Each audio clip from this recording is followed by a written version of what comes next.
Hello and welcome. I'm so glad you're here.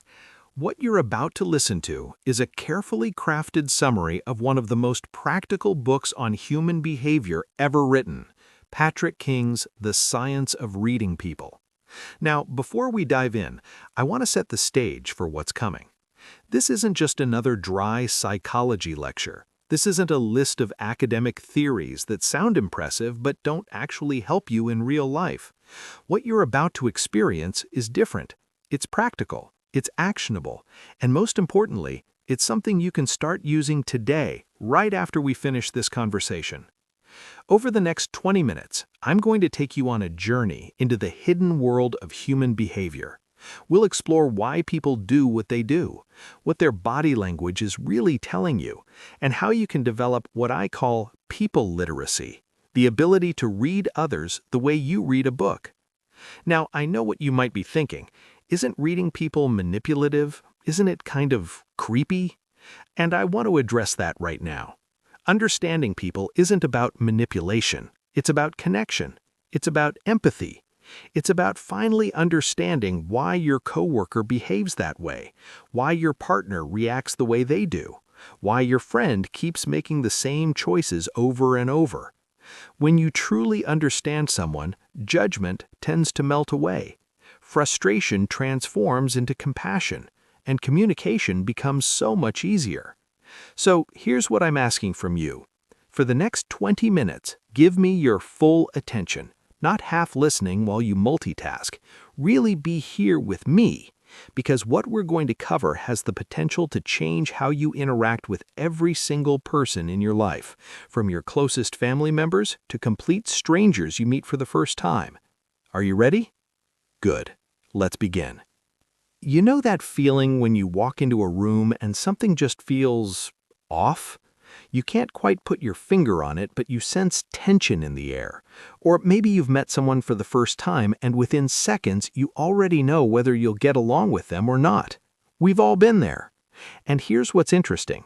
That instinct you're feeling isn't magic. It's not some supernatural sixth sense. It's your brain picking up on tiny signals that most people don't even know they're sending. Welcome to The Science of Reading People by Patrick King. I'm your narrator, and over the next 20 minutes, we're going on a journey together. A journey into the hidden world of human behavior, body language, and the secret motivations that drive everything we do. Now, I want you to think about something. Imagine if you could walk into any room and immediately understand the people around you. Not just what they're saying, but what they're really thinking, what they want, what they're afraid of, how they're likely to react. That's not science fiction, that's a learnable skill. And by the time we're done here, you're going to have the tools to start developing it yourself. So settle in, get comfortable, and let's unlock the secrets to reading people like a book. Let me start with some bad news. Are you ready? Most of us think we're pretty good judges of character. We meet someone, we get a vibe, we make a judgment. And we trust that judgment. But here's the uncomfortable truth. We're wrong more often than we realize. Picture this. You're at a networking event, and you spot someone standing alone in the corner, arms crossed, not making eye contact, barely smiling. What's your instant read? Probably something like unfriendly or arrogant, right? But hold on. What if that person is just incredibly shy? What if they're dealing with social anxiety? What if they come from a culture where being reserved with strangers is actually the polite thing to do? What if they just got terrible news before walking into that room? See, our brains love shortcuts. They want to categorize people fast so we can predict whether they're friend or foe, safe or dangerous. But those shortcuts come with a price. They're loaded with biases we don't even know we're carrying. Maybe you grew up in a family where loud voices meant anger, so now anyone who speaks loudly makes you uncomfortable, even if they're just naturally expressive.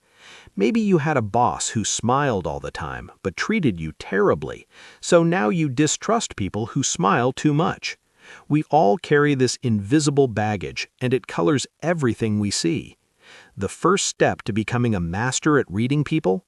Acknowledge that right now, your lens is probably a little dirty. You're seeing people through filters you didn't choose and maybe even don't know about. But here's the good news. Once you know those filters exist, you can start to clean them. And that's when things get really interesting. So let's talk about what's really going on beneath the surface, because if you want to understand people, you need to understand what drives them. And I'm about to share something with you that changes everything once you get it. Everything, and I mean everything someone does is motivated by something. Sounds obvious, right? But think deeper. That coworker who's always late, there's a reason. That friend who never opens up emotionally, there's a reason. Your partner who gets defensive when you ask simple questions, there's a reason. And often that reason is hiding in what psychologists call the shadow. Stay with me here because this is fascinating. Carl Jung, the famous psychologist, realized that we all have parts of ourselves we don't want to acknowledge. Maybe it's jealousy, maybe it's selfishness, maybe it's anger or lust or fear. Whatever it is, we push it down deep. We tell ourselves, that's not who I am, I'm better than that. But here's the thing about pushing stuff down.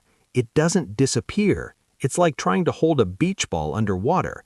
You can do it for a while, but eventually your arms get tired, and when they do, that ball shoots right back up to the surface, usually at the worst possible moment. That's why the kindest person you know might suddenly snap at a waitress. That's why someone who preaches healthy living might secretly binge on junk food at midnight.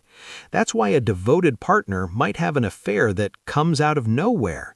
It's the shadow breaking through. Now, here's where this gets really useful. When you see someone judging others harshly for something, being lazy, being vain, or selfish, there's a good chance they're actually battling that same trait in themselves. We see our own shadows reflected in other people, and it drives us crazy. Beyond the shadow, people are driven by two primal forces: moving towards pleasure, moving away from pain. Simple, right? But it plays out in complex ways. Think about the person who knows smoking is killing them but can't quit. They're not stupid, they understand the risk. But in that moment when they light up, the immediate pleasure of relief wins over the distant threat of disease. Pleasure beats pain. At least immediate pleasure beats distant pain.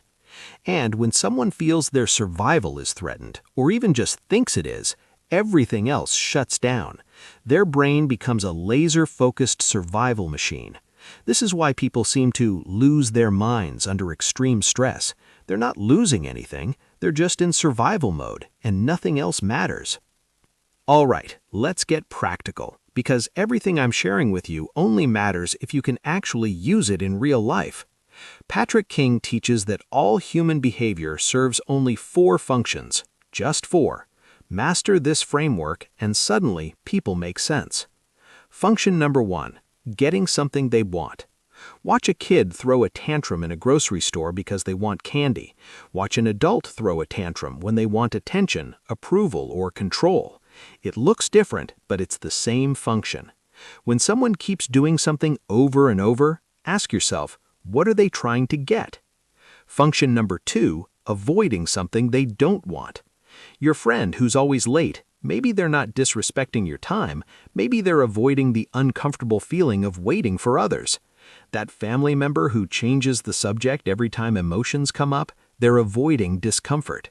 The colleague who calls in sick every time there's a big presentation, they're escaping their fear. Function number 3, seeking stimulation. Some brains need more input, more action, more excitement. That person tapping their pen during a quiet meeting isn't trying to annoy you. That friend scrolling Instagram during dinner isn't being rude. Their brain literally needs more stimulation to feel okay. And function number 4, escaping stimulation.